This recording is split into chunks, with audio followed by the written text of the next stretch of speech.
हरे कृष्णा। तो श्रीमद् भगवत गीता यथारूप से अध्याय 2 और श्लोक नंबर 6 का ऊपर चर्चा करने वाले हैं अभी। न चेद्वेदं कत्र नो गेर्यो यद्वा जैवा यदीव न जैवा तानेव हत्वा न जिजीविषांस्ते अवस्थिता प्रमुख दत्तराष्ट्र। अनुवाद इस प्रकार है श्रील प्रभुपाद जी के द्वारा। हम यह भी नहीं जानते कि हमारे लिए क्या श्रेष्ठ है, उनको जितना या उनके द्वारा जीते जाना। यदि हम धृतराष्ट्र के पुत्रों का वध कर देते हैं तो हमें जीवित रहने की आवश्यकता नहीं है। फिर भी वे युद्ध भूमि में हमारे समक्ष खड़े हैं। हरे कृष्णा। तो श्रील प्रभुपाद जी यहाँ पे तात्पर्य बहुत से सुंदर इनकी व्याख्या किए हैं। बताते हैं कि अर्जुन को समझ में नहीं आ रहा था कि क्या करें, युद्ध करें या युद्ध न करें। अगर वे क्षत्रिय हैं, क्षत्रिय का कर्तव्य युद्ध करना, तो अर्जुन क्षत्रिय के कर्तव्य अगर निभाते हैं, सारे लोगों को मारते हैं, तो उनका जितना, अगर जीत भी जाते हैं अर्जुन के पक्ष में, पांडवों को पक्ष में, तो उन लोग बताते हैं कि दूसरी प्रकार की हार होगी। क्यों?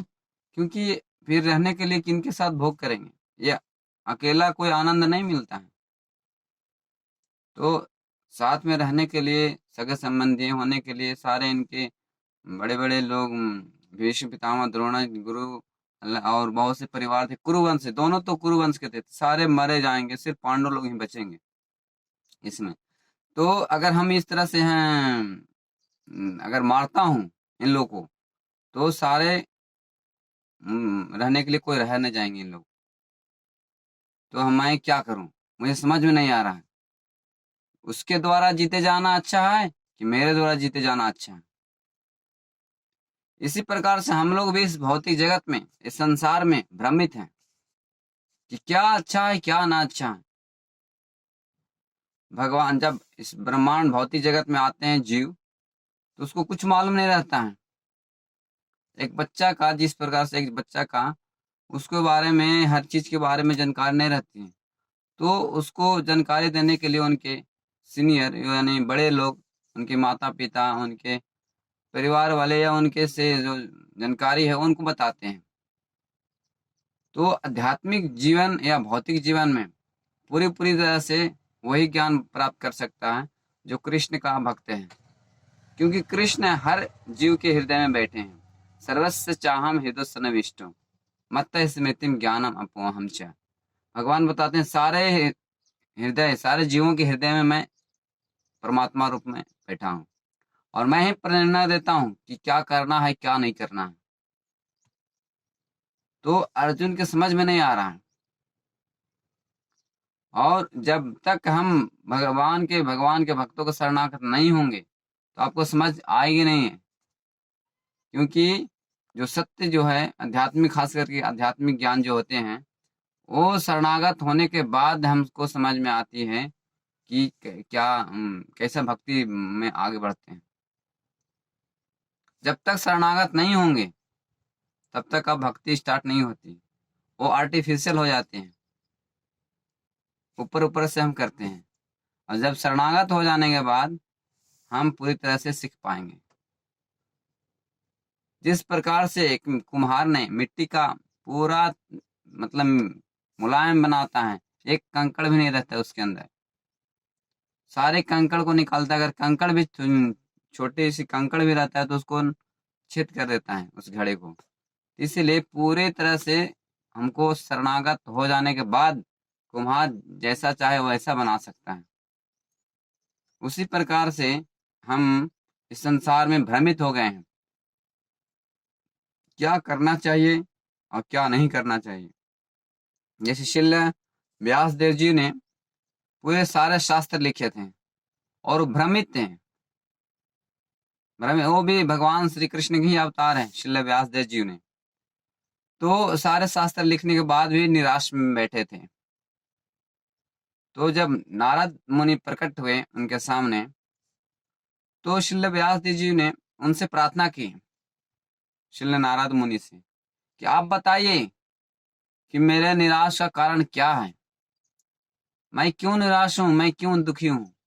वो तो जानते थे भगवान का अवतार है, वो जानते थे, लेकिन फिर भी वो अपने गुरु से, आध्यात्मिक गुरु से पूछ रहे थे कि मेरी क्या ऐसा कमी है, मैं संतुष्ट हूँ सारे शास्त्र लिखने के बाद भी।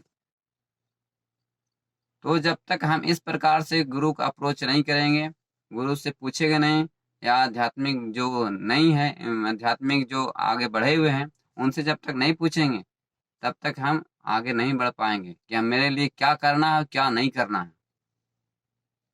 अब अगले श्लोक में अर्जुन ने, 7वें वाले श्लोक में कल हम लोग पढ़ेंगे कि शरणागत होने के बाद अर्जुन ने, बहुत टर्निंग पॉइंट है, जब यहाँ शरणागत होते हैं तो भगवान श्री कृष्ण ने उपदेश चालू पूरी तरह से करते हैं, क्योंकि वो मित्र के भाव थे। अर्जुन भगवान श्री कृष्ण के सखा थे, अब सखा शिष्य बन गए। शिष्य बन जाने के बाद में फिर कृष्ण भगवान ने फिर गुरु का पद संभाल लिए। ये कल की चर्चा हम लोग करेंगे। तो यहाँ पे अभी शुरुआत कर रहे हैं कि मुझे क्या करना चाहिए। अगर हम युद्ध नहीं करूंगा तो एक ही उपाय है, भिक्षा मांग कर जीवन यापन करना, शेष जीवन। इस तरह से वो विचार कर रहे थे। और अर्जुन का एक गुण है भगवान का महान भक्त होने के कारण, क्योंकि वो राजकुल में जन्म लेने के बाद में भिक्षा मांगने के लिए उनकी प्रवृत्ति आ रही है, मैं भिक्षा मांग के जीवन यापन कर लूंगा। हाँ, तो एक बार और जानकारी लेने की चीज है कि जब तक हम भगवान के सेवा में कब लगेंगे, जब तक हमारे सारे इंद्रियां भगवान की सेवा में न लग जाए। आंखों का भगवान के दर्शन में, कानों का भगवान की कथा सुनने में, मुंह से भगवान का गुणगान करने में, हरे कृष्ण महामंत्र का जप करने में, भगवान का प्रसाद खाने में, और पैरों को भगवान के तीर्थ स्थान में जाने में, भगवान के मंदिर जाने में, ऐसा सब सारे इंद्रियों का संयमित नहीं कर लेंगे, तब तक भगवान की भक्ति ठीक से नहीं कर पाएंगे। तो इस तरह से हमको धीरे धीरे हमको संयमित करना है, तब हम भगवान के भक्त, एक शुद्ध भक्त बन सकते हैं। बद्ध अवस्था में हमको धीरे धीरे, स्लो स्लो करके हमको भगवान की भक्ति में लगना ही होगा। नहीं तो आप जीवन में कुछ भी कर लीजिए, आप निराश निराश रहेंगे हमेशा, निराश कहीं मिलेगा आपको। और श्रम ही केवलम, सारे प्रयास जो जितने हैं भक्ति के छोड़कर करेंगे, सारे आपको लेबरिंग, सिर्फ ओनली लेबरिंग। इसलिए हम लोग को चाहिए कि भगवत गीता का धीरे धीरे समझिए, और अर्जुन के शिक्षा, अर्जुन के माध्यम से भगवान श्री कृष्ण ने क्या शिक्षा देते हैं। इसलिए अगला श्लोक हम कल पढ़ेंगे कि किस तरह से अर्जुन शरणागत होते हैं और भगवान श्री कृष्ण ने उपदेश चालू करते हैं। ठीक है, हरे कृष्णा कृष्णा कृष्णा हरे हरे, हरे राम राम राम हरे हरे।